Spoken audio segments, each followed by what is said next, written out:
right buttons here. Hold on one second. Okay, so my name is Mike. I'm representing clearedmit.com. Clearedmit is a fantastic resource for MBA applicants, both within the US and abroad. Everything from application tips, admissions tips, getting you through the process. This time of the year, it's a lot of interview tips and interview guides. So if you are considering applying to one of the many business schools, or especially UNC Kenan-Flagler, definitely stop in over at clearedmit.com and you can check out many of the different tips and advice and features that we can share with you. With that, I want to open up today's session. So thank you all for being able to attend. And we have many great panelists, all representing different aspects of the UNC MBA experience. Our lead moderator for today is Brittany Craig, and I will let Brittany take it from there. Hi there, everyone. I'm Brittany Craig, Associate Director of Admissions with UNC Kenan-Flagler for our MBA programs.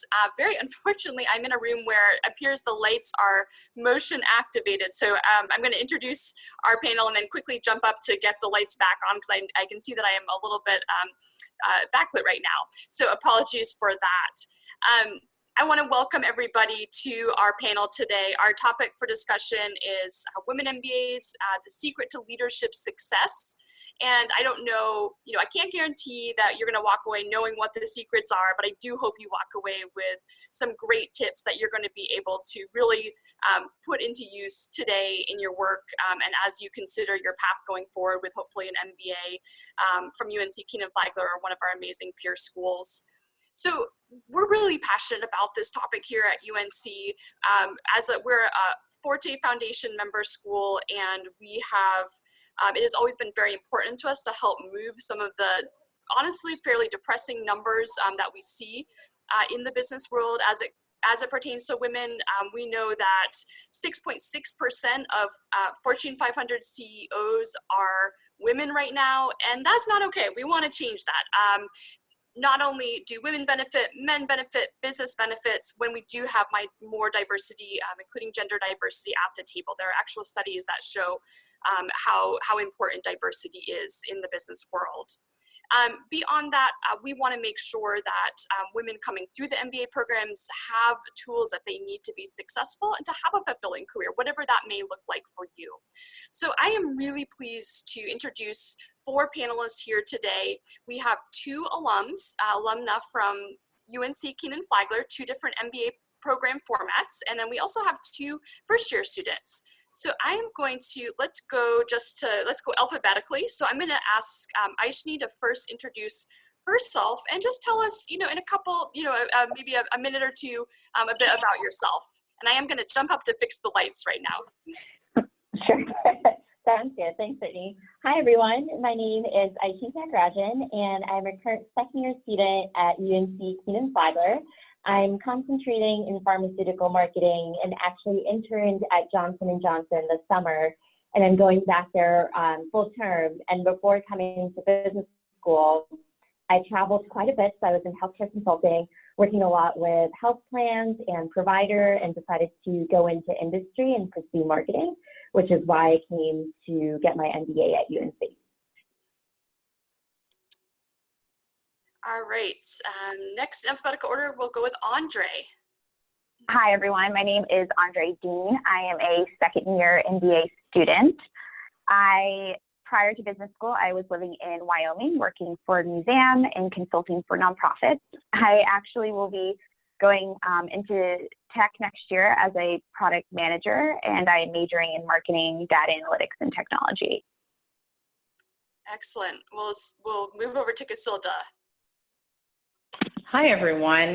My name is Casilda Teixeira. I am a UNC Kenan-Flagler graduate, class of 2015. I currently work at Mass General Hospital in their cancer center in our international advisory department.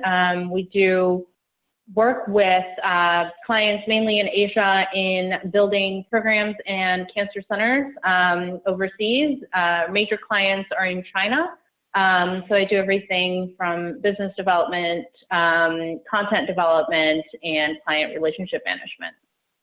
Great. Thank you for being here today with us, Casilda. And last but not least, I'm going to turn it over to Molly. Hi, I'm Molly Thronberg. I actually just finished my last class in our executive MBA program a couple weeks ago. You can see my festive decor that some of my office mates had for me the morning after my last class. So I'll officially graduate in November, and will graduate just 2 weeks after I have my 10-year reunion from graduating undergrad at UNC.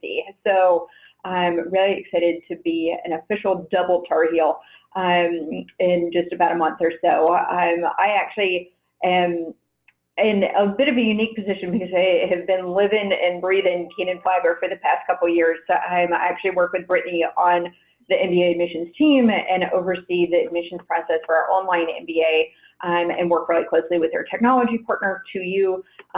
Prior to coming to Kenan-Flagler, I worked in New York in mostly executive search for about 4 years. I was at an executive search firm, mostly focused on investment banking and PE roles. Before that, I was in-house doing senior management searches at Bridgewater Associates, which is a hedge fund. But really happy to be here with you guys and happy to chat from a couple different angles today. Great. Thank you, Molly. And congratulations on graduating very recently. It's super exciting. So I am going to go into some questions that I have prepared to ask our panelists today. We are going to end, I'm going to say probably about anywhere between 10 and 20 minutes early to turn it over to questions for all of you that we would love to have you ask directly to our panelists today. So to get us started, and I think some of you touched upon this just a bit as you were giving your intros, if you could just share why you did decide to pursue an MBA? And who would like to start? I'm going to tap Molly for that. Sure. One of the things that had always kind of been on the back burner for me, I started my career in higher education, was eventually pursuing a master's degree, but, working in nonprofit higher ed, I really couldn't see the value in terms of the return on my investment. When I switched lanes for a few years and started working in finance, I was surrounded by people with MBAs. At Bridgewater, it was nearly a requirement to be an HBS or Wharton grad. And I really saw firsthand how differently the people around me approached problems and leading and managing people. So, I really got to see in action in business how that training and just the toolkit that you get from an MBA program plays out day to day. I chose to pursue my MBA when I did because it was a good time for me in life. I had just bought a home and finished my renovations on all of that, and literally was like, well, what am I going to do now? Now, I have all this free time. I'm not worrying about sanding floors and all of that kind of nonsense that comes along with it. So it was a good time for me. I was really familiar with the culture at Kenan-Flagler, obviously from my role here, but just the very collaborative nature that I think is present across UNC Chapel Hill in general is really what solidified my decision to pursue my MBA at Kenan-Flagler. And happily, I found that collaborative culture did very much translate into the classroom. I'm also happy to answer that, Andre, here. I was living in a very rural area, and so I didn't have a lot of great access to job growth opportunities.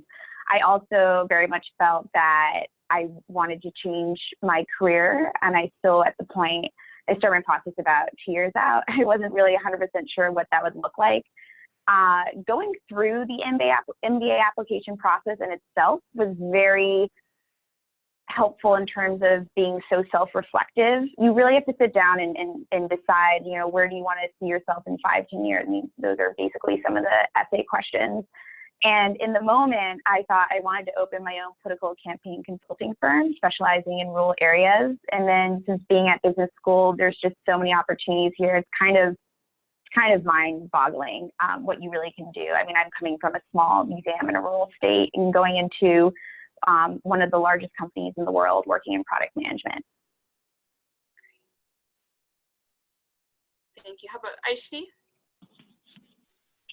Sure. So I think I touched on this a little bit before.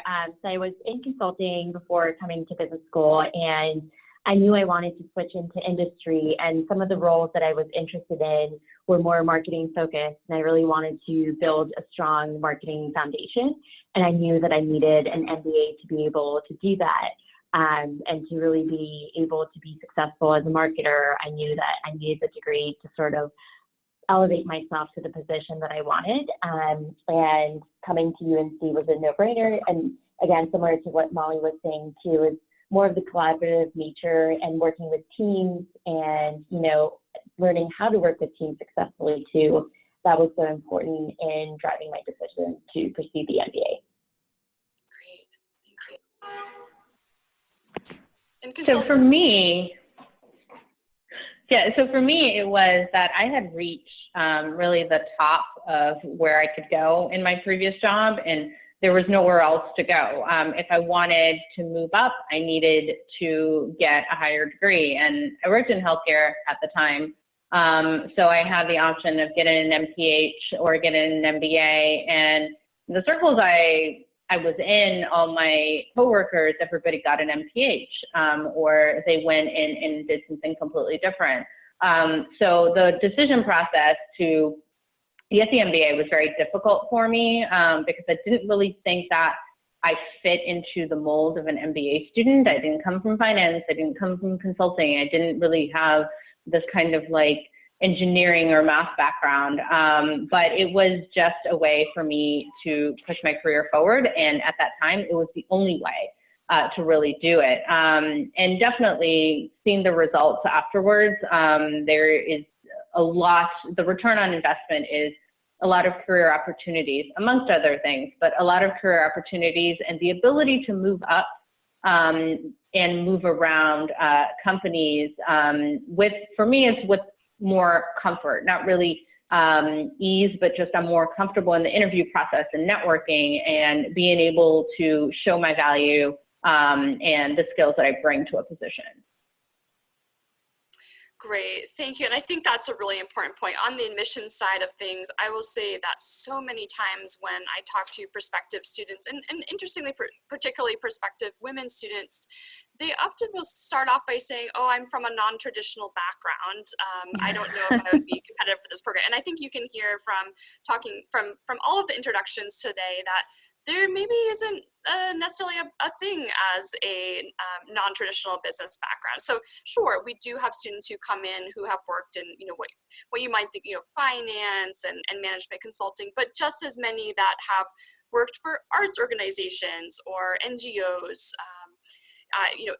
public health organizations, anything and everything. We really do value what you bring in with you. That is something, as we're reading your application, for example, and considering it is by no means are we looking for somebody who only has one very direct, sort of a background that looks, I think, what you might traditionally think of. Just know that if you are thinking right now, or you have had the thought before that I am a non-traditional MBA student, just know that, in fact, you might be less non-traditional than you think. All right, so moving on to our next question, I'm wondering what advice each of you would give to women who are out there right now thinking about pursuing their MBA. And let's see, we'll start with Andre this time. I would just say do it. It literally was one of the best decisions I've ever made in my life in terms of a career, because I went in thinking I was very set on one idea and really dedicated to it. And then when you come here, it's just, the people are amazing. Everyone in your class has done such really inspiring work. One of my classmates was in the Peace Corps in China for 2 years, and just always listening to her talk about problems through her lens is always an amazing experience. I never had any finance before, and I feel like everyone at this point I should really have such a great foundation in finance, because now my whole life has changed. Everything I'm looking at, I'm looking at possibly getting a mortgage after graduation. Like, I really have a really strong understanding of just daily functionality, in addition to being able to apply this to make yourself a much better candidate at work. So I would just say do it. Like there's, the worst you can get is not necessarily into your top school, because there's so many great MBA programs out there. I think also being open to that as well is really important. Would anyone else like to chime in? Yeah, this is Aisha. I was just going to add, it's definitely important not to underestimate yourself either. I think through the process, I was like, oh, will I be good enough? And yes, I was in consulting, but I'd never taken finance or accounting. And so I was nervous about whether I'd be set up for success at business school. And I can tell you the amount of support that you get during school from the administration and your peers and faculty is second to none. I think that's really what allowed me to be able to be successful during my time here and take classes. And to what Andre was saying too, looking at the world through a different lens because of the education that you receive and the recruiting opportunities and networks that you're able to build with alumni and different companies. So I think anyone can do it if they put in the hard work and the effort and also have fun during the process too. So yeah, definitely don't underestimate yourself. Thank you. I think that's really good advice, to not underestimate yourself. And I think, Brittany, to your point in talking about people that are afraid that, they're coming from a background that may not be relevant for an MBA or the MBA curriculum. One of the things that drove me to do it is I kind of felt like I've been able to, kind of scrap along by myself and, figure it out to be successful enough to this point. But I was hoping that in pursuing an MBA, that would really just kind of help me to fly past and kind of speed up that looping process, which is exactly what's happened. I can say, having done, our executive program where I've been working full time, I have been able to see it in probably a little bit more real time than folks going through a full-time residential program, but it really does change the way that you look at problems, and in some cases adds a whole new dimension to the way that you would solve a problem.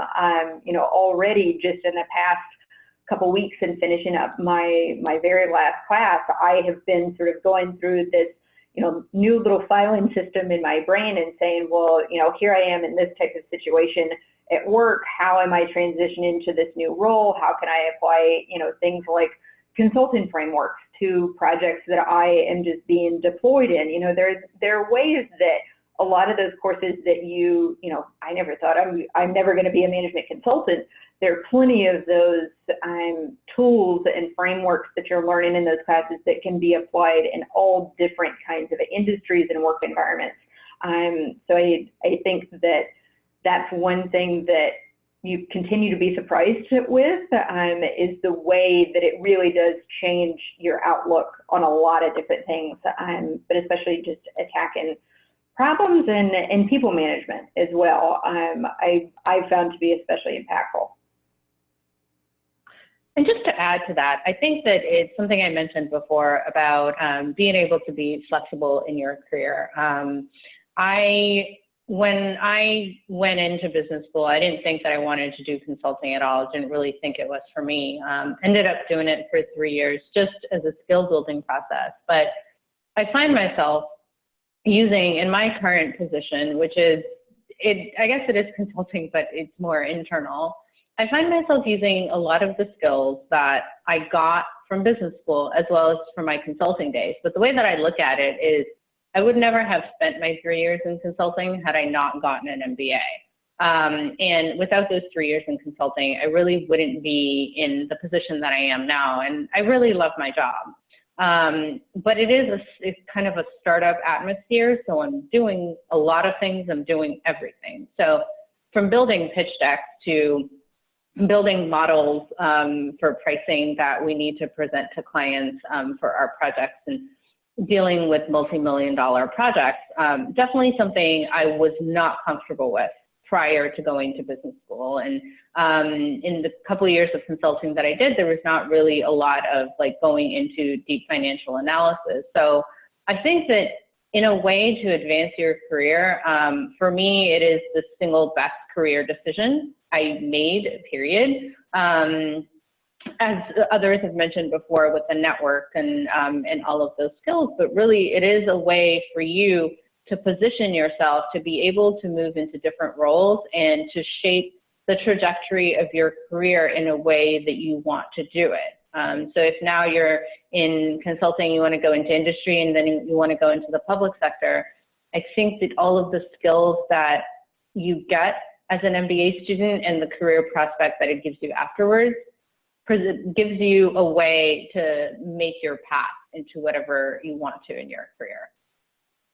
Great. Those are really insightful points. Thank you. So I'm going to pivot a little bit to speak more generally about women in leadership and in leadership roles. And I'm curious what the four of you think are probably the most significant barriers to women achieving higher level leadership or senior leadership roles perhaps in your organization or in general.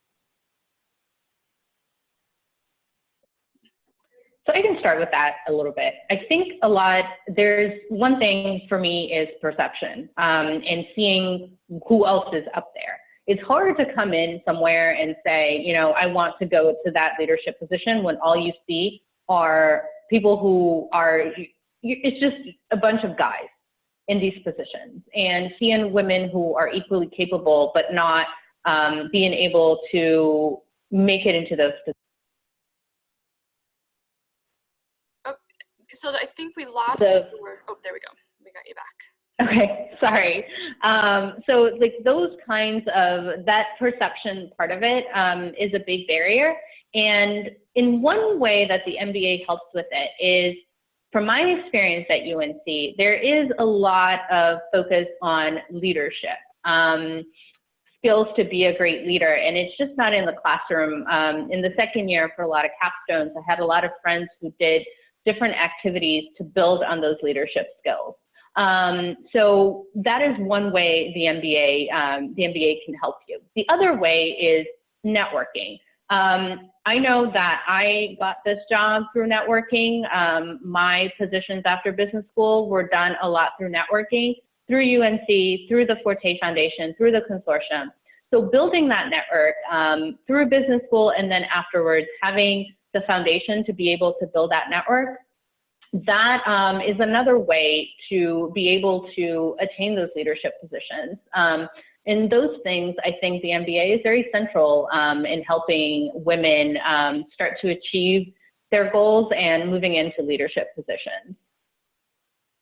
Great, thank you. And Casilda, I think you may have a few chat messages regarding your camera, if you wouldn't mind checking those quickly. Yeah, I'm frozen. I'm completely frozen. I'm afraid that if I turn it off, you might lose me completely. Okay, no problem. We are glad to have you on verbally, not a problem. All right, would anybody else like to add into the question of what are the significant barriers that you think women face in terms of hitting I guess, coming up upon the glass ceiling or moving into leadership roles? I think, one of the things that I was thinking about, she was talking with the importance of that perception. I was actually reading, I think it was a Harvard Business Review article a couple of weeks ago about how, a lot of women, and I'm guilty of this myself, will just sort of troll away at their desk, heads down, thinking if I just do a really, really good job, somebody's going to notice.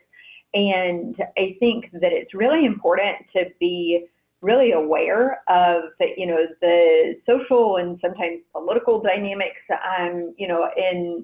in your office around you every day. And I think it sometimes, unfortunately, the position that we find ourselves in a lot of the time is that women really have to seek out those advocates that can help you get to the top. Whereas I think because a lot, especially, when you get to a certain point in many organizations, tend to be really male dominated.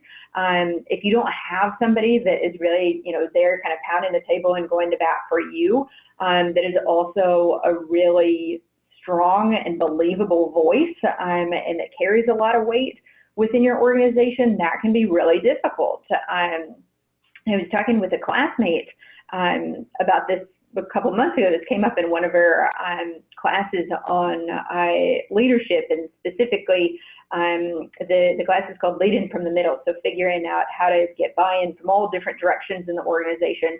And she was talking about how, you know, she had all of these really amazing female mentors that she had sought out, and, you know, kind of had this nice little tribe of people in her organization, but that she had found it more difficult to find men who, you know, would be helpful advocates and allies. And I think that that's something that we have to do as well, is really kind of push ourselves to go outside of our comfort zone sometimes, get out of your office with your head down, and find those pathways and create those internal networks, because a lot of times I think that that's where people in general struggle to make it to the next level. But I think just because there aren't as many women, you know, particularly at a certain level in an organization, we have to work really hard to identify those pathways for ourselves and make sure that, you know, we're finding the right people that can help us take that next step. Yeah, I guess to build on that, I really pull from, I don't know if any of you, probably many of you have read Sheryl Sandberg's Lean In book.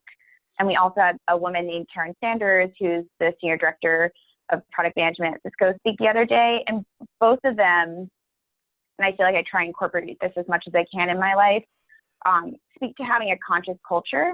And so it's not just about steps you can take in addition to being self-aware. It's also about actively, you know, saying something when you see something, because it can become challenging when you're seeming defensive in certain situations. I know this is very contextual, but I guess big picture, what I'm trying to say is it's really about us all holding each other up. So when you see something happen, you should really feel empowered and own it and reach out and help the other individual. And this is not just women helping women, but also men helping women, and asking men to be active allies in that way, not just to be an ally in mind, but also in action as well. Great. And maybe just to actually use that as a jumping off point, you were talking about male allies, Andre, and I want to explore that a little bit further, because I think this is really important. I know, especially here at Kenan-Flagler, our Carolina Women in Business group, which I think several of you can speak to, there is now a pretty active male ally group. And I'm wondering what, you know, I think you touched upon it pretty well, Andre, in terms of why we need male allies, but how do you see that playing out both in the MBA program and then in the workforce as well? Sure. Yeah, sorry. So last year, 4K was really wonderful and flew out to Denver female leaders from the top 20 schools. And we all got together and had conversations around allyship. And what our leadership pulled from that is that needs to be a cornerstone of what this year is going to focus on. And we have had a lot of amazing turnout. And I think Molly was talking a little bit about, you know, putting your head down, getting work done. And so, like, for instance, they're doing workshops, and the next one's going to be about, you know, housework duties and how women typically assign themselves to that, and how men need to be more, again, the conscious culture around it. Sorry, just to backtrack a little bit, I am the external VP for Carolina Women Business, and so I do these events, but we also are working on building up Allies' own membership group. So it's just really a standalone organization that works in conjunction with us. Another great event I'm really excited about is something called like a fishbowl. And I know other MBA schools have done this as well. And it's an opportunity to have a panelist of your women peers and people in the MBA first or second year program, and allow men to feel comfortable asking the questions they might not have felt comfortable asking before. So really empowering them to feel involved and engaged, and to create safe spaces to have these conversations. Great. Thank you, Andre. That was really helpful background. Would anyone else like to speak to the issue or the topic of male allyship? Yeah, I can speak a little bit to it too. So with Andre, I'm also in Carolina Women Business, and I'm the VP of Social. And so a lot of our activities this year, we've seen a lot of our allies show up to a lot of the events too. And I think that speaks volumes too of what we would want allies, not only in the MBA program, but then beyond in the work setting too. I think it's similar to what Andre was saying. It's, you know, continuing to show up and continuing to take action as allies, and then even as mentors in work settings as well. So I think, you know, a huge issue in the workplace that I've faced before is sometimes the people that are having the conversation are the people that already are educated about particular issues. So I think now the change that we're seeing is everybody's getting more involved, and showing up is really a huge part of that. Great, thank you. So as we have with us today a group of both probably women and men, prospective students who are thinking about pursuing their MBA, but given this is a women leadership focus, I am going to ask, what advice would you share with young women who are considering taking this step to get their MBA, but more generally speaking, who are entering a male-dominated profession or may very well be working in one today?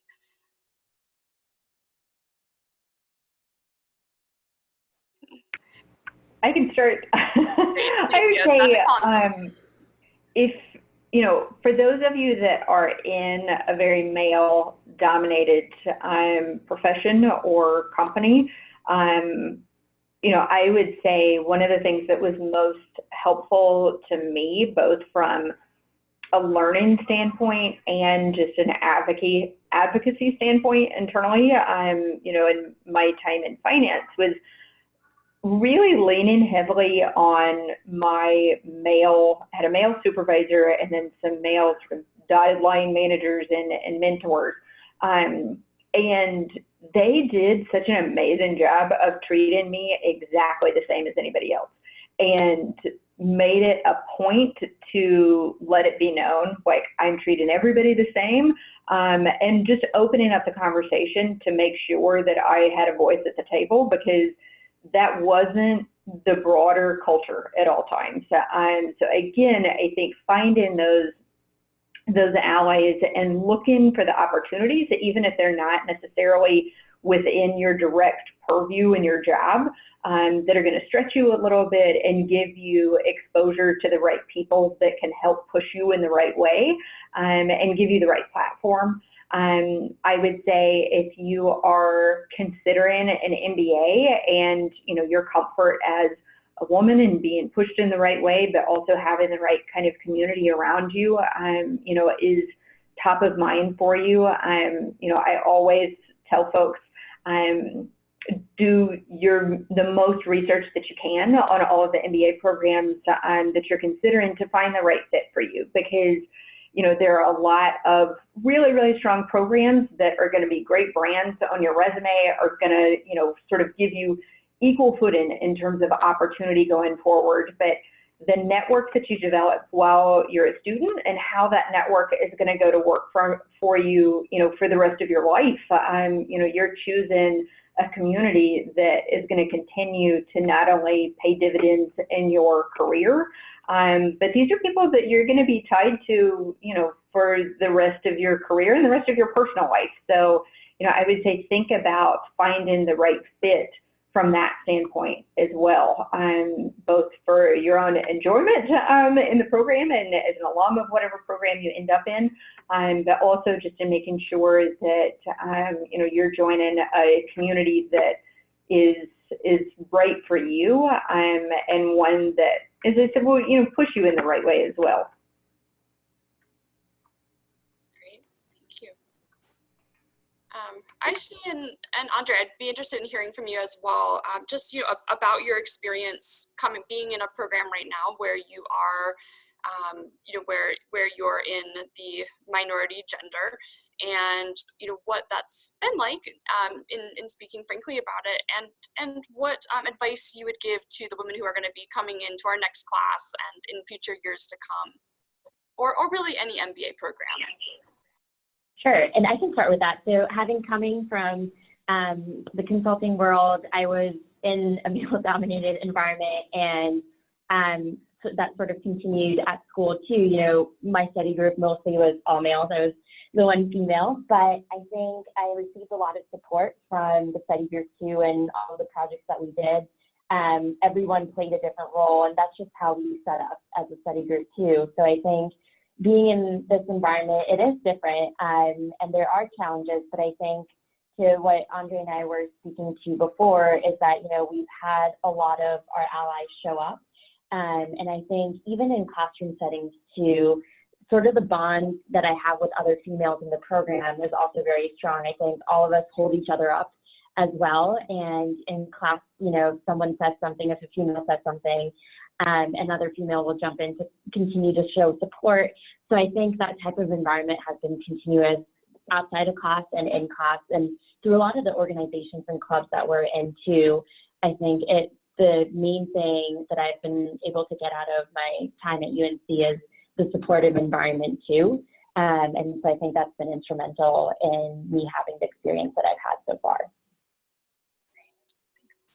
Yeah, and I know Aisha and I were kind of talking about this a little before we started our webinar. I was actually really, I was very nervous prior to starting MBA, and I was very nervous even about my internship because the percentage breakdown as men to women were about the same. So for me, it was going from a very female-dominated museum industry into these very male-dominated areas, and I think it's just so important to find good people. There are a lot of good people at our school. I was going to throw that out there. UNC is a really great community, but you know, there's always in every situation you're ever going to be in, there's always going to be a couple people who might really get you down, really make you feel that you're not an equal. And you know, there's lots of ways to deal with that. The one way I've done it is I choose to surround myself with just better people, and I make a conscious effort. I don't try and, you know, go out and just network with everyone. I make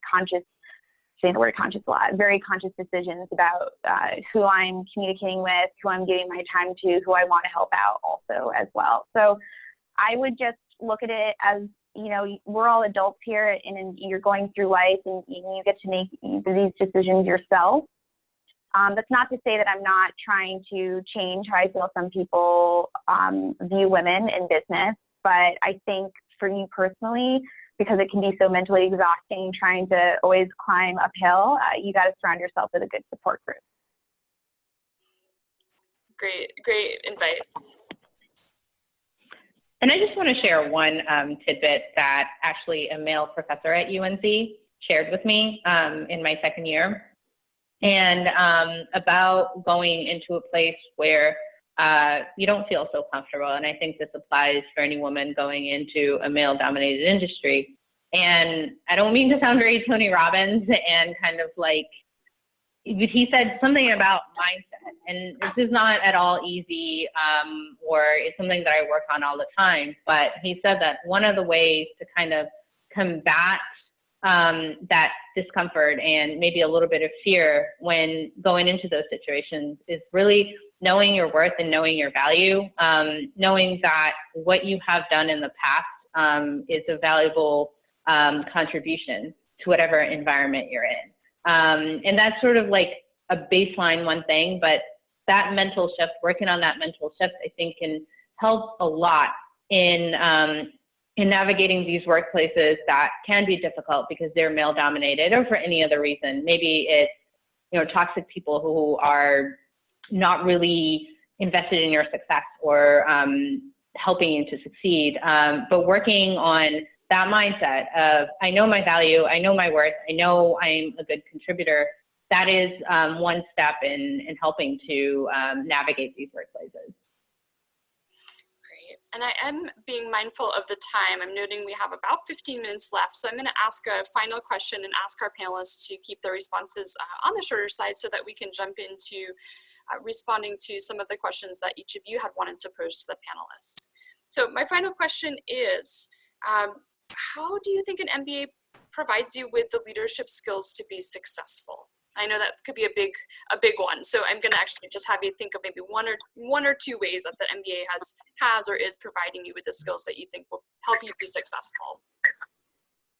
I can just go really quickly. I think so far I've learned to be more courageous and to also take more risks. I think that that's the best thing that I've been able to work on during my 2 years here, whether I'm in a group setting, challenging myself to be in uncomfortable situations. So public speaking, for example, or taking a leadership position on a group activity and really driving everything. So I think it's taught me teamwork, but more than anything, being open to taking more risks and being courageous and putting myself out there. I second what I said. Keep it short. That's great. Thank you. I think it's made me a much more thoughtful leader. I've noticed that I'm just much more conscious of, how other people need different leadership styles and different ways to adapt to that and motivate people that, are very different from myself. Thanks. So going off a little bit on what Molly said, what I got a lot from my MBA is, I guess it's like interpersonal building and maintaining interpersonal relationships, because throughout the program, you interact with so many different people, your classmates, your professors, recruiters from different companies, and having kind of been thrown into the deep end with that, it really helped me to build my people skills, my interpersonal communication skills, and sort of people management, not from like a supervisory perspective, but just kind of managing people in any kind of situation.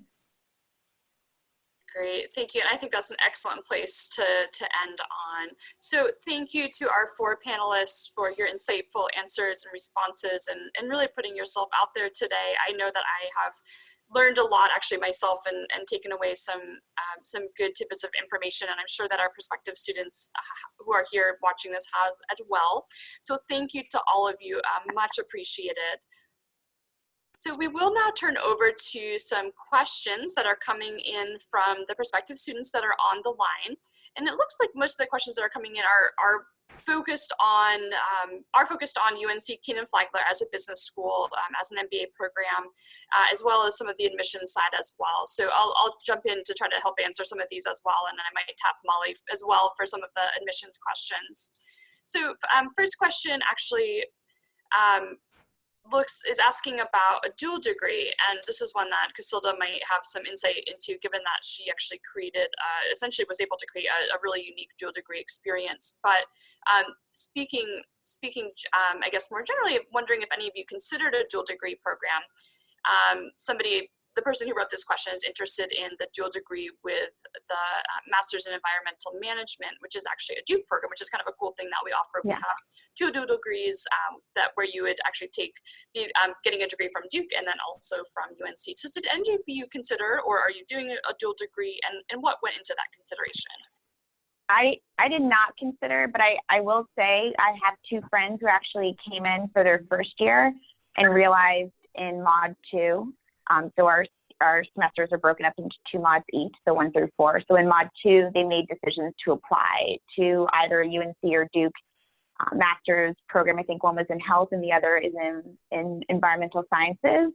Both were accepted. So if this is not something necessarily right now, or you're not sure yet, there's still opportunities to apply later.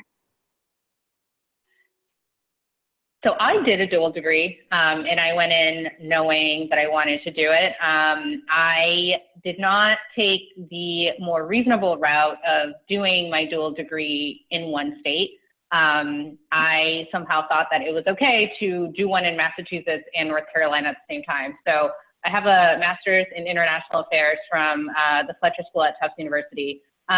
For me, it was the best decision for my career, because right now where I am and where I want to go, that international affairs degree has come in so handy. It has given me more credibility in the international affairs arena, so I can navigate a lot of what I want to do. And if I want to switch into public service, it makes it a lot easier.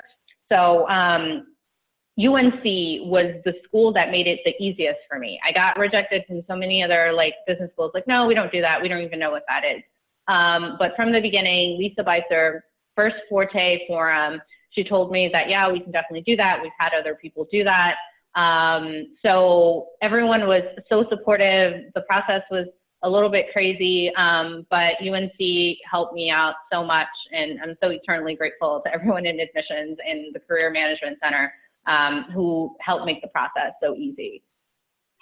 Great, thank you. Thank you for explaining how that works, Griselda. And if anyone out there listening does have an interest in doing a dual degree that's not one of the sort of formal ones that are set up right now, but you have an idea that you feel passionately about, you want to see if we can help you pursue it, we would love to see if we can help you pursue it. So do reach out to us. Our email is mba_info@unc.edu. We'll make sure you all have that in a follow-up email.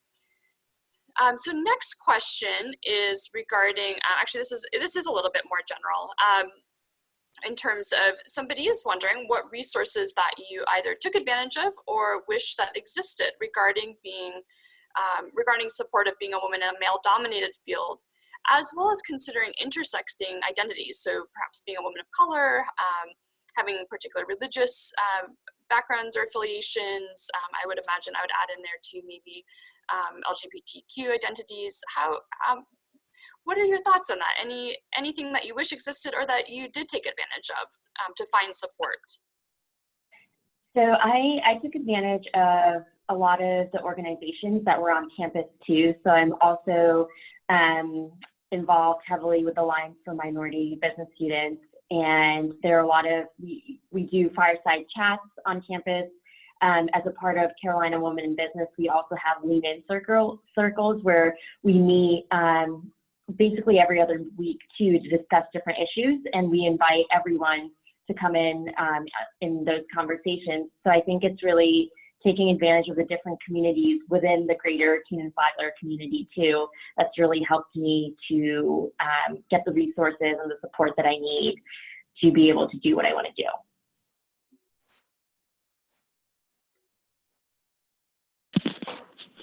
So this is not really towards resources, but I would just like to say that UNC is just a place that is very welcoming, and there are all those resources and they're amazing, but I just felt that on campus it was just a place that was inclusive overall and welcoming to everyone, and that was a big draw for me.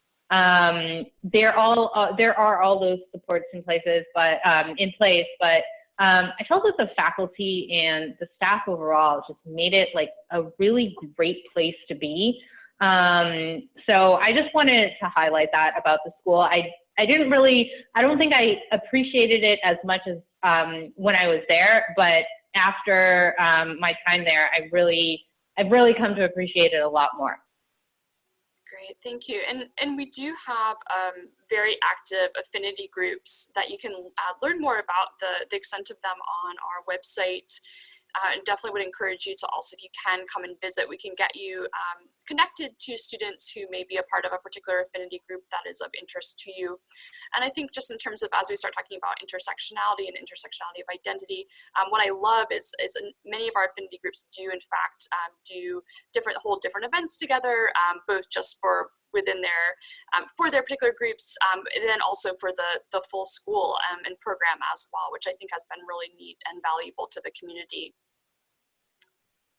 All right, so I've got a next question here, which is regarding concentrations. And this is a fairly specific one to UNC, but we do have, I believe, 11 different concentrations now. And the question asker would like to know if any of you are doing a concentration, or if you completed a concentration. And I will say this is, it does differ a little bit I'm a little bit more full-time focused as I'm saying this, but we do have some concentrations for some of our executive and online programs as well. But did you do a concentration? What was your experience doing so? If you didn't do a concentration, how do you think that impacted your experience versus somebody who did do one or more concentrations?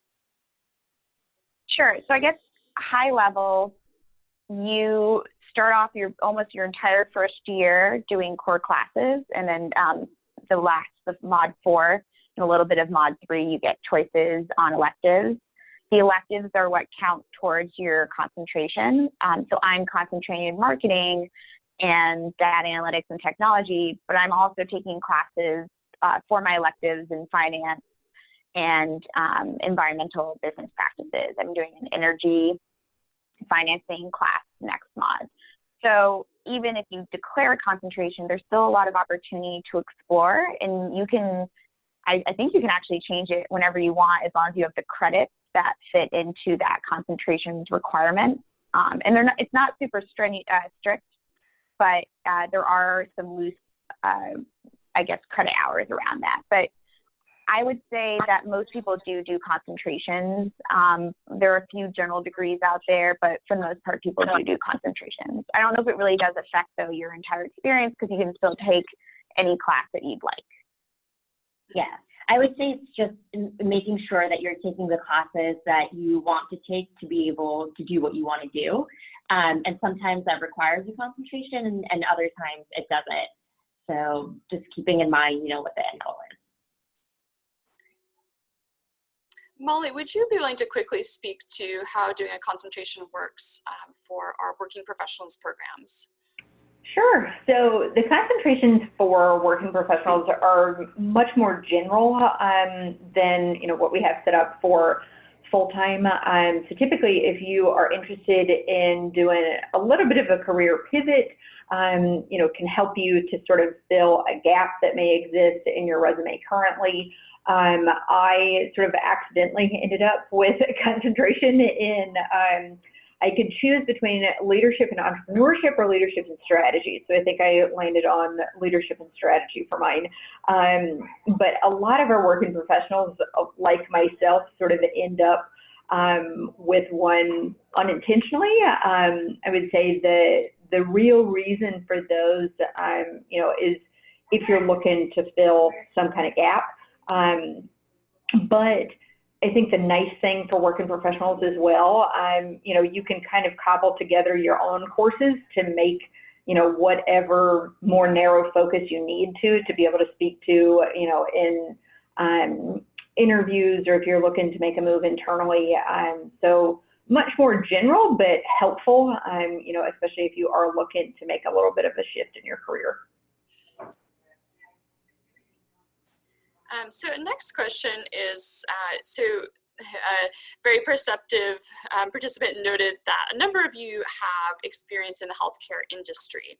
And I think this is actually a very exciting time in our area of North Carolina related to healthcare, but particularly at UNC, we have some specific healthcare initiatives across the entire University of North Carolina school right now. So the question is regarding how UNC was able to help connect you, or is going to help connect you to companies in the healthcare industry.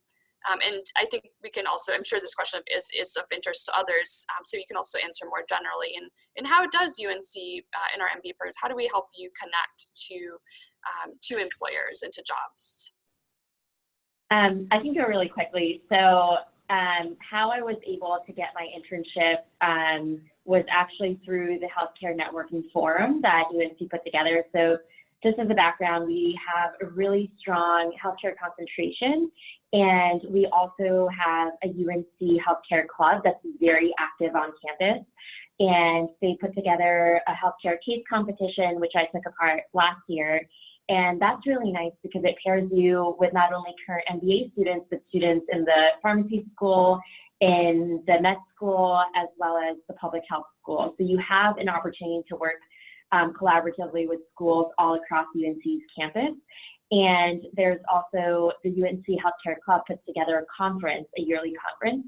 And towards the end of the conference, there's a networking forum where alumni from companies, from pharma to health plans to providers, all come on campus, and you really get that one-on-one time with them to be able to network in a more intimate setting on campus that's all healthcare focused. And this is after you've attended, day-long conferences with great panelists on different healthcare topics. So you really get immersed in the healthcare industry in the field, and then you get a chance to network separately as well. And of course, we put together a lot of different events throughout the course of the year that are more healthcare related, and we partner with different clubs and organizations on campus to bring speakers and do activities that raise awareness on different healthcare issues. And to add a little bit to that, actually one of the reasons I went to UNC was because of the healthcare concentration. So in addition to all of that, one of the bigger things is because there's the med school, the School of Public Health that has the MHA and APH, your network is extended a bit so you can reach out to more people. And actually how I got this job was through a graduate of the MPH program who happened to be heading this department, and I just reached out to her through LinkedIn and managed to get this job. So in addition to all the resources that UNC has on campus, the network is really big because of all the other healthcare resources that the school has. Great, thank you. And I'm looking at the time. I so wish that we could answer all of the questions that have been asked. There's some great ones out there. What I would encourage would be, if you didn't get your question answered today, please do reach out to us. You can email us again at mba_info@unc.edu. We'd be glad to continue the conversation. And I know we are able to connect you to prospective student, or current student ambassadors, as well as sometimes our alums who are very generous with their time and giving back to the next sort of generation of MBA students. So do reach out. The way to do that is through that email address, mba_info@unc.edu. Again, we also do really encourage you to visit campus if you're able to. We'd love to host you. We have more information about that on our website, and a number of special events coming up as well that you can find more info on our events page. So I want to thank everyone who attended today. I hope that this was as valuable as it was for you as it was for me. And just huge thank you to our panelists again for taking time out of their day to be here and to share their insights and stories with you today. So thank you, everyone. Hope you have a wonderful rest of your day, and please do stay in touch.